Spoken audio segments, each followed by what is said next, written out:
Shalom, selamat siang. Perkenalkan, kami dari kelompok 6 ingin mempresentasikan hasil diskusi kami.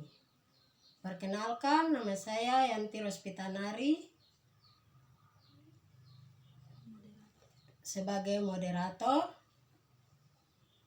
Dan perkenalkan, nama saya Mahadewi Rambudewata sebagai pembawa materi. Sekian dari perkenalan kami. Waktu selanjutnya saya berikan kepada pembawa materi. Oke, baik. Terima kasih atas waktu dan kesempatan yang diberikan kepada saya. Saya akan mempresentasikan hasil diskusi kami tentang materi teori belajar humanistik.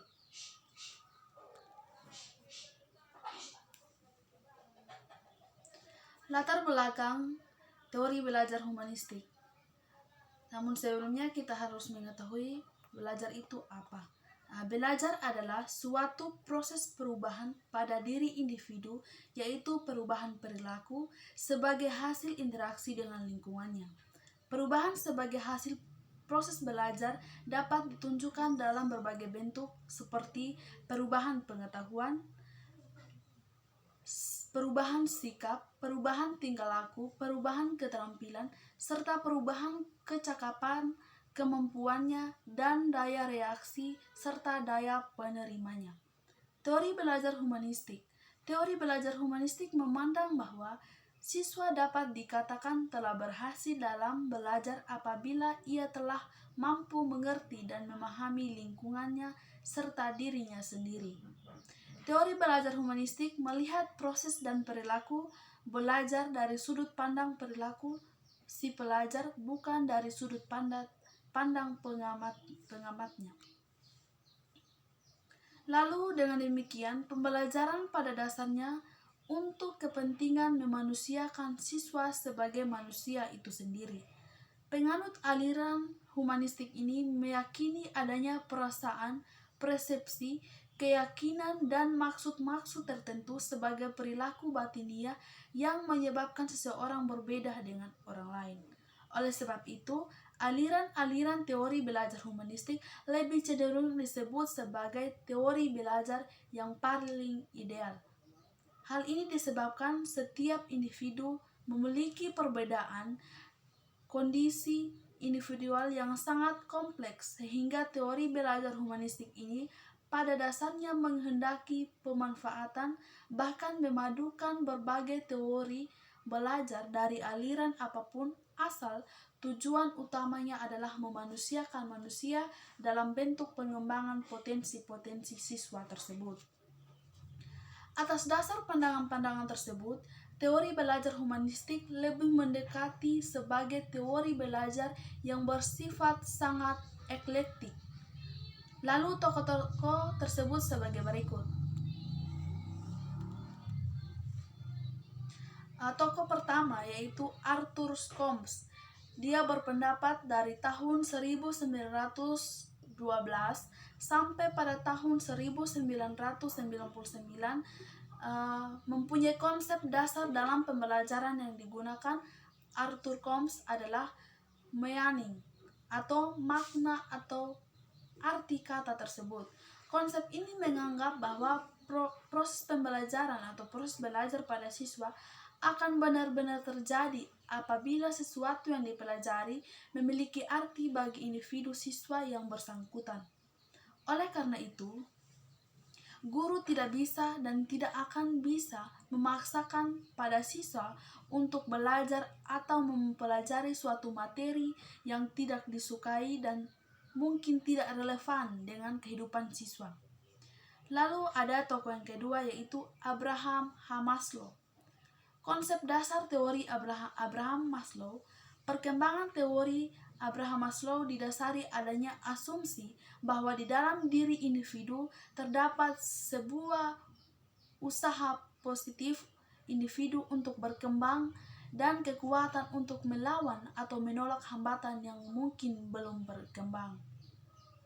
Ia mengatakan bahwa setiap orang memiliki perasaan takut untuk berusaha dan berkembang, takut mengambil kesempatan, dan juga takut untuk kehilangan apa yang telah dimiliki. Namun, demikian di lain pihak, mereka juga memiliki dorongan-dorongan untuk menerima diri sendiri, maju menuju ke arah berfungsinya semua kemampuan dan rasa percaya diri serta diterima oleh dunia luar. Lalu tokoh yang ketiga yaitu Carl Rogers. Menurut Rogers terdapat dua tipe belajar. Yang pertama yaitu tipe kognitif atau kebermaknaan, dan juga tipe yang kedua yaitu eksperiental atau pengalaman serta signifikasi. Tipe belajar experiential learning lebih menekankan pada pemenuhan kebutuhan dan keinginan siswa dalam belajar. Kualitas pembelajaran ini akan terlihat dari keterlibatan siswa secara aktif, baik secara personal maupun secara kelompok. Siswa yang berinisiatif, evaluasi yang dilakukan oleh siswa itu sendiri, dan adanya efek yang membekas pada diri siswa setelah proses pembelajaran. Artinya ada ilmu yang ada dalam diri manusia setelah belajar. Menurut Rogers terdapat beberapa prinsip dalam proses pembelajaran.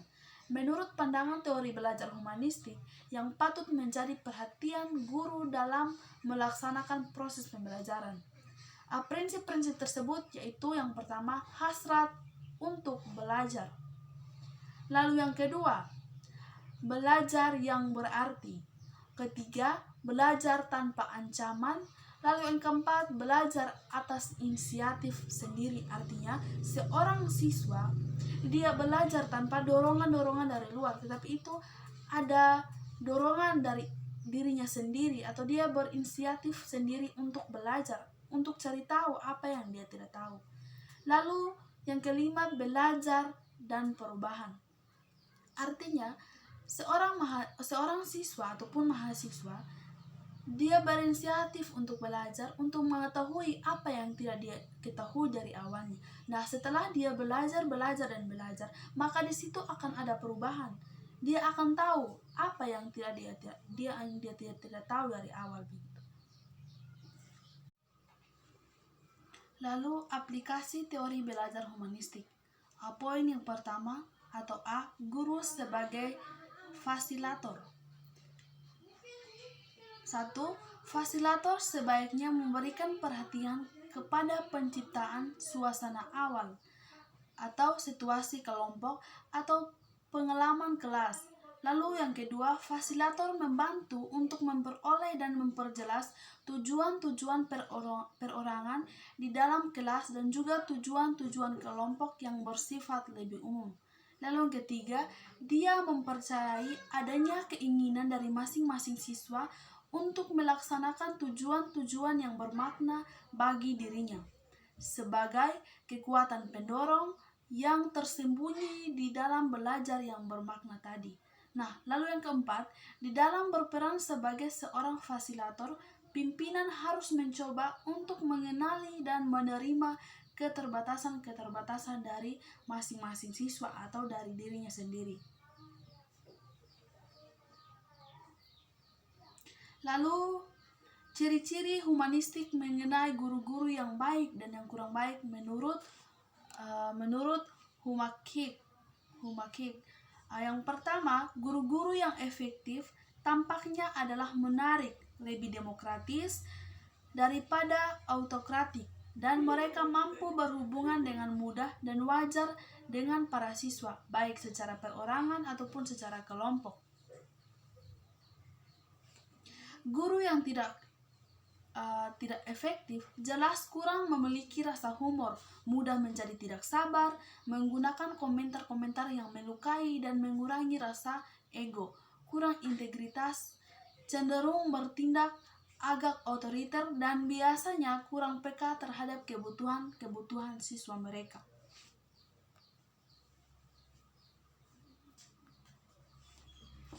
Lalu poin yang ketiga yaitu guru yang sejati.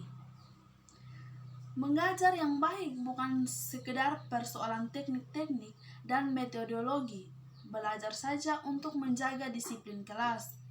Guru sering bertindak otoriter, menjauhi siswa, bersikap dingin, itu menyembunyikan rasa takut apabila siswa tersebut dianggap lemah. Ada beberapa mitos pengajaran yang telah berlaku beberapa generasi berikut ini.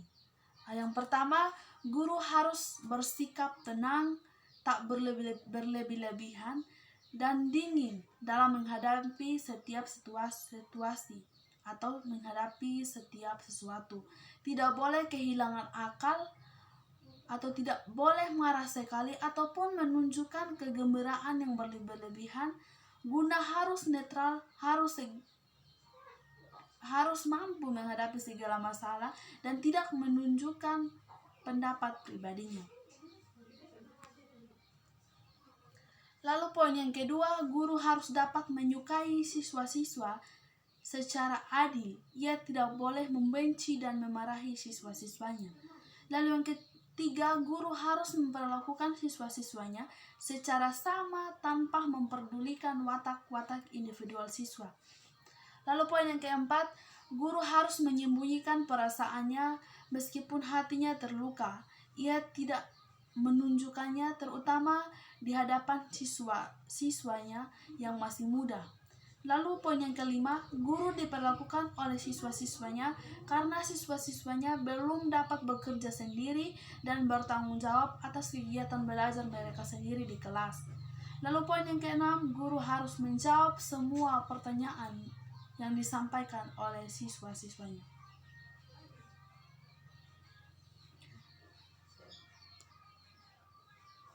Oke, baik, demikian presentasi saya sebagai pembawa materi. Waktu dan kesempatan saya